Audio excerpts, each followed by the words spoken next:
Now, I don't know if you remember, it was the 13th of January 2012 when the Costa Concordia ran aground in the Isola del Giglio, Giglio, I think you pronounce it, in Italy. And I didn't know at the time, and I didn't realise at the time until I actually started watching Sky News, that my friend Ian was actually on that ship, because he visited us, because the ship used to come into Palma nearly every week.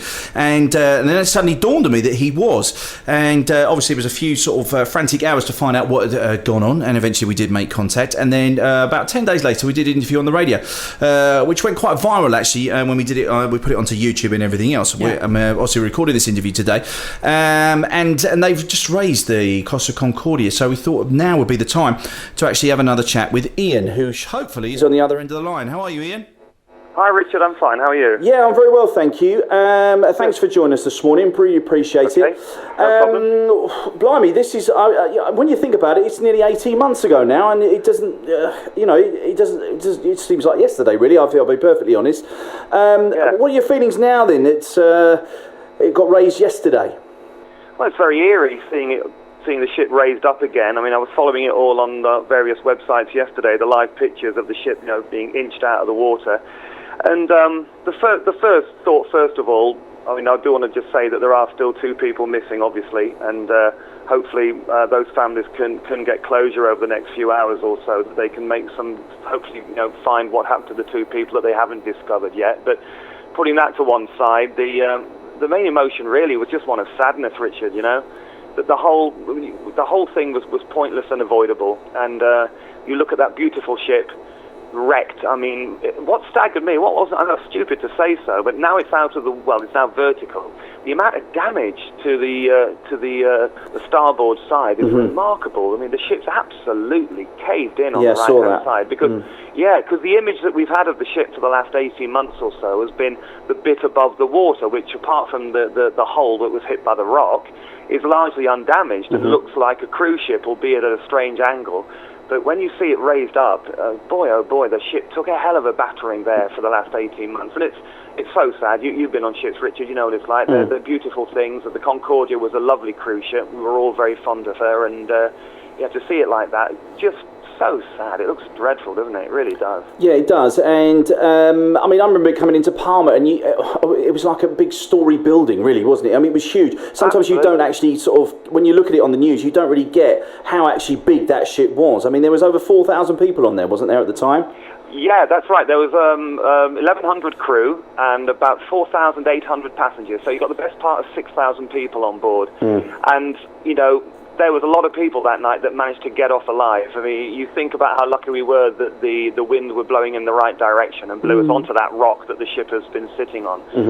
So we were very lucky. Yeah, it's massive. I mean, the Titanic was a massive ship, but the Concordia and all modern cruise ships absolutely dwarf it. When you see pictures of the Titanic next to modern cruise ships, which you can find pictures of that, I mean, it's just ridiculous. The new ships are absolutely colossal, and as you say, the Concordia was just basically a floating building. It was just absolutely enormous, and to see it, to see the mud line there, half the ship white, half the ship covered in mud, and all the damage, and just sitting in the water there, looking a bit pathetic. Really, it's no end for a ship, to end like that. Very sad. Have you been back to there since obviously since the day you were there? Have I been back? Yeah.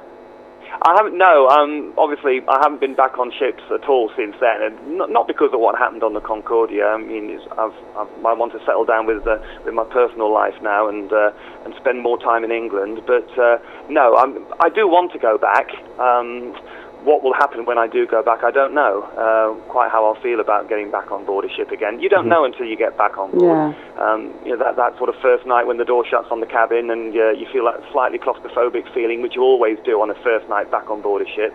Who knows? Maybe the memories will be too strong. I would like to think not, but yesterday, seeing all the news stories and seeing the ship, it really comes back strongly. I was surprised how emotional it made me feel, actually. It was because you do keep in touch with people who were on the ship that night, people I've worked with for many years, and we were speaking on the phone and through the various social media yesterday, and there was a lot of mixed emotions. People were sad, people were frightened, people were sort of bringing it all back up again, and yeah, it's a very, very strange feeling yesterday. I wasn't expecting to feel as emotional as I did. It was very sad to see it. It really was. And we just remind people that you actually swam from the ship to the shoreline, didn't you? You didn't get on a lifeboat. No, that's right. No, by the time we were told to get off the ship, it was too late to launch any lifeboats, and the lifeboats were trying to get close to us. But because the ship was lifting so much, they just couldn't get any closer. So really, we had no choice. If we didn't choose our moment to jump, we might not have made it off the ship because she was lifting that quickly at that point. When we got to the shore and looked back, the part of the deck that we jumped from was underwater. It had gone that fast. So yeah, there's about 40 of us jumped from that point, passengers and crew, and we were lucky. That's what you think about, Richard. You know, it kind of stays with you, that feeling that, you know, we had that moment. You know, we had that moment to jump, and you know, if the ship had blown the other way, if it had been into a deeper channel, you'd be looking at a totally different story. Yeah, I'm sure. Obviously, it's still a bit raw, and I would imagine this has obviously brought back memories that are not nice. Feelings towards the ship's captain and everything else that went on, because obviously we're still waiting to find out whether or not, you know, there was obviously a trial going on, and he's up for certain different charges, but, you know, obviously more, as the time goes on, more stuff comes out about what actually happened that night. Do you know what I mean? Obviously at the time, I think when we talked, it wasn't really clear what had actually happened. No. You know, what are the feelings now? Well, I think, obviously, I don't know. I wasn't privy to the conversations that took place on the bridge, so this is purely my own opinion, and I don't know what I'm saying is factually correct. But it depends what was said between Captain Schettino and head office in Genoa. Apparently, there was communications at the time of the accident, and whether that caused the delay on the abandonment, I don't know. But I do know that the abandonment was called far too late. You know, once the ship is compromised below the waterline, we lost 3 watertight compartments. The ship can float losing 1. It's in trouble if it has 2 compartments gone. If you lose 3, then basically you need to get off. Now, there was such a delay between the incident happening, the engine rooms flooding, the ship lifting, and then the abandoned ship signal. And that's the thing I have the problem with. It was called too late. And as I say, I wasn't privy to any conversation, Richard. This is purely my thoughts about what happened. You know, we struck the rock at 10:15. We didn't get off until 11:30. Right. 11:15. That's a long time with water gushing onto a ship. That is a long time.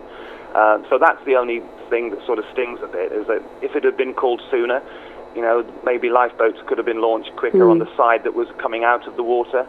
Because once you get past a certain point, they can't launch these lifeboats. Yeah. Exactly. And once you can't launch lifeboats, people realise that their chances of escaping are diminishing, and that causes panic. If you see a lifeboat that is your lifeboat and you can't get in it, you think, well, hang on a minute, that's my lifeboat, and now that can't be launched. What do I do now? And that causes panic. So I look back at that particular happening with the delay on the abandonment, as far as I can tell, and think, yeah, that kind of stings a bit when you look back at that. That really does. Okay, well, people that don't know, Ian and I met many moons ago when we were Butlins Redcoats together and doing our entertaining in inverted commas. Yes, I had a mullet, yes. And I remember, so did you, actually, if I'm not Richard, I had hair then. I don't have hair anymore. Yeah, exactly. So you're still on the entertainment circuit, aren't you? You're still entertaining in and around your area? I was out last night, gigging last night down in, where was I last night? Down in Middlesbrough last night, gigging down, I live in Durham, so I was gigging down in Middlesbrough last night, yeah. Okay, so you haven't lost the appetite for entertainment then, I take it? No, not at all. No, I love it, absolutely. And, you know, the want to go back on board is still there, absolutely. It's a fantastic life. Love it. Okay, listen, appreciate you giving up your time for us today, as you did last time, and reliving your thoughts about that. Keep in touch. Me and Ian are big Arsenal fans. Ian travels from Durham every week. I should say this. He travels from Durham every week to go and watch an Arsenal home game. He's a real fan. He's a proper fan. He's a proper fan. How long does it take you? Was it 4.5 hours, isn't it? You drive 4.5 hours? We drive, it's 4 hours to Stevenage, and then we get the train into Finsbury Park from there. So, yeah, the worst ones are midweek home defeats when you get in at about 2:30 in the morning, Richard. That's when it hurts. So that's dedication. You're right, well, I go off the idea. Oh, I don't actually, On the way... look, he takes 4.5 hours to drive and then get a train. Yeah. You don't take 2.5 hours on a flight. Yeah, but I'm a bit busy man. He's lightweight. Oh, and he's not. Lightweight. Yeah, exactly. He really is. I have to have words about that. I'm on it. We were. Listen, Ian, I'll catch you for a beer hopefully at the Emirates very soon, and appreciate you giving up your time for us today. You take care. Good luck to you both. Thanks very much. Take care, Ian. Bye. Bye. Take care. There you go. That was Ian Fraser, who was on the Costa Concordia. That's just been raised over in Italy. Thanks to Ian for joining us today.